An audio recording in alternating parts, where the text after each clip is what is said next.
Good morning, Mets fans, and welcome to a Friday edition of Driving with Mr. Met. I am Mr. Met, and after months and months and months of speculation and talk, JT Realmuto is finally no longer a member of the Miami Marlins. He is a Philadelphia Philly. So Jeter did a couple of things he said he wasn't going to do. Didn't want to trade him within the division. He came down off his outrageous asking price when the Mets were looking at Realmuto, and Jeter once again proves that he is not quite the general manager that he was as a player.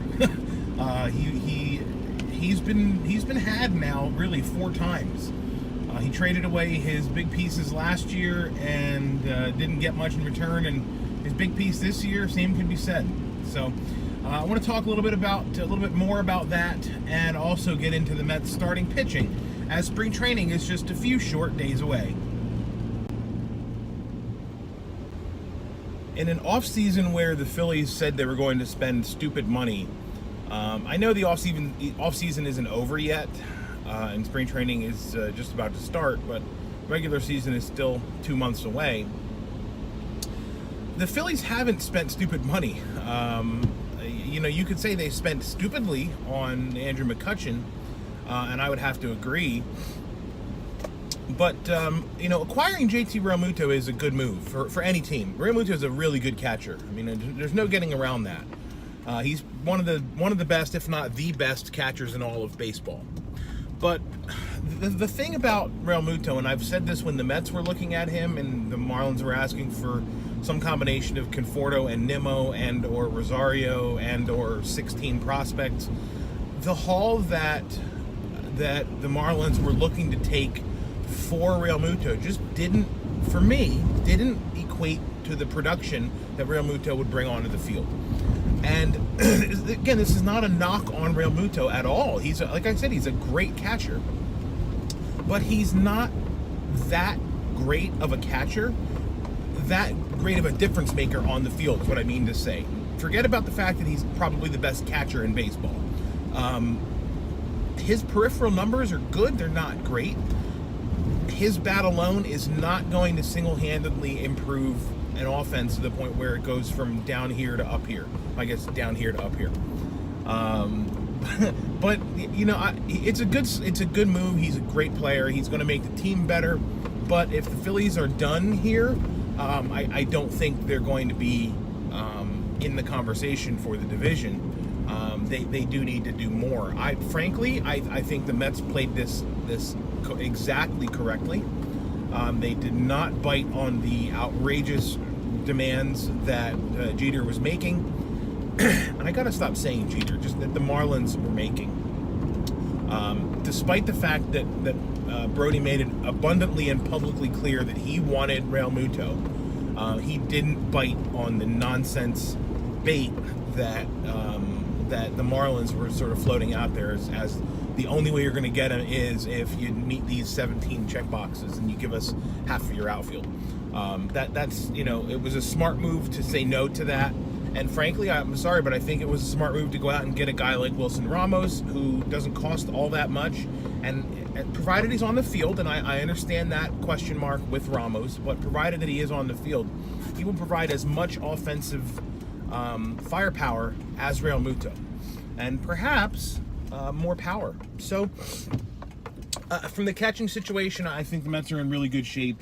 And just, I'm just glad that Realmuto is traded so that these rumors can finally stop and we can move on to more important rumors like who talked to Bryce Harper and Manny Machado next.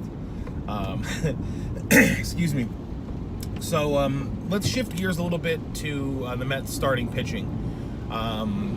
The last 2 shows I did, I talked about the outfield and the infield. For 2019, the starting pitching is pretty much as close to locked down as any set of positions might be in the 2019 season. DeGrom is the ace. There's no questions about that. Good luck to Jake topping his 2018 season. He was, for me, the most exciting pitcher to watch in my life. I've never seen a pitcher with my own eyes every fifth day, do what DeGrom did for the Mets in 2018. I only hope he can do something similar to that in 2019. So DeGrom is 1. When you get into 2, there's pretty much no question that Syndergaard is the 2, the number 2 pitcher behind DeGrom. Now, I'm sort of in the let's split up the lefties camp, and I guess this will make more sense as we shift further down. But I'm putting Steven Matz at number 3, and maybe regrettably, but I'm putting Matz at the number 3 spot because Wheeler would then slot in at number 4. Wheeler at number 4 would then, of course, make Jason Vargas the number 5. Now, the number 5 spot in the rotation is the big question mark, right? And despite the notion that the Mets spent a lot of money on Vargas and therefore he is going to get the number 5 spot, I don't necessarily believe that he's going to get it as a rule.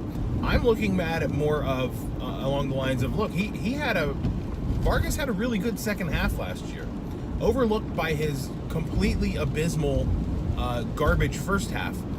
Was a very good second half, and I don't see any reason why he can't pick up from where he left off last year when he has a normal spring training, when he doesn't have a broken wrist on the second day in camp. So I'm expecting Vargas to win the 5th spot in the rotation. And the rotation will, as I said, be DeGrom, Syndergaard, Matz, Wheeler, Vargas.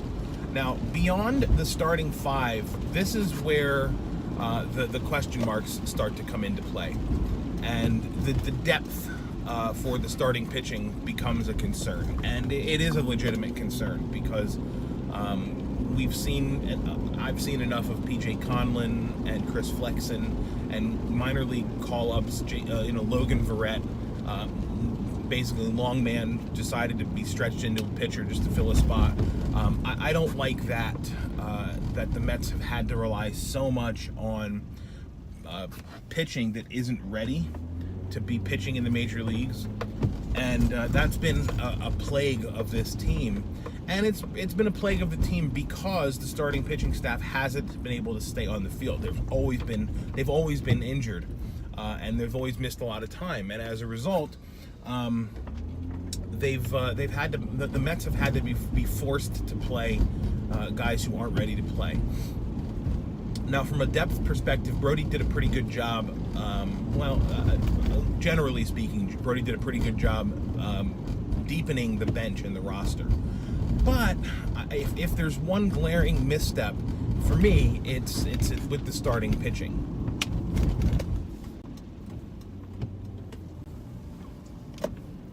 And the real question with the pitching depth is, how ready, how much of a step forward have guys like Chris Flexen and P.J. Conlon taken from last season? Have they improved enough where if the Mets do have to call on them, that they can bring forth some value beyond what they've brought forth in recent years, which admittedly has not been very much? That's the true question. How does a guy like Walker Lockett fit into this equation? Is he going to be a guy who might slot into a bullpen position? A starting pitching depth position where he might be at AAA to start the season, and then work his way up as a guy goes down. Because look, that's the one thing that we know for sure.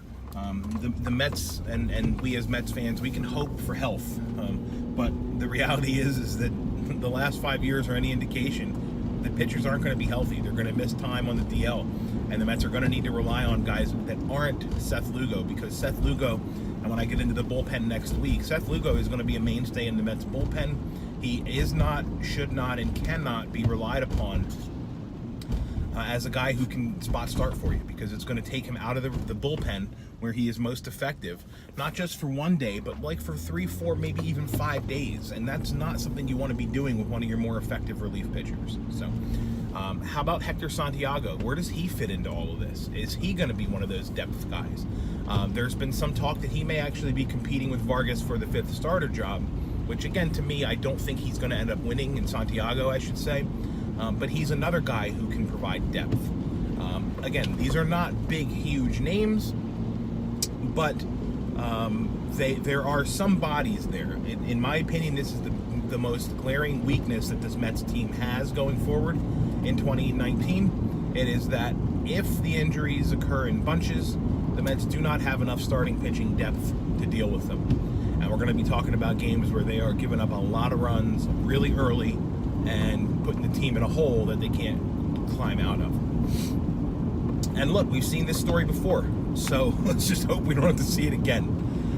Speaking of depth moves, I should point out, and I should have pointed it out earlier, that the Mets yesterday, to counter, of course, the Phillies' news of signing JT Realmuto, the Mets went out and brought back Devin Mesoraco on a minor league contract. I think it's a smart signing, talking about depth.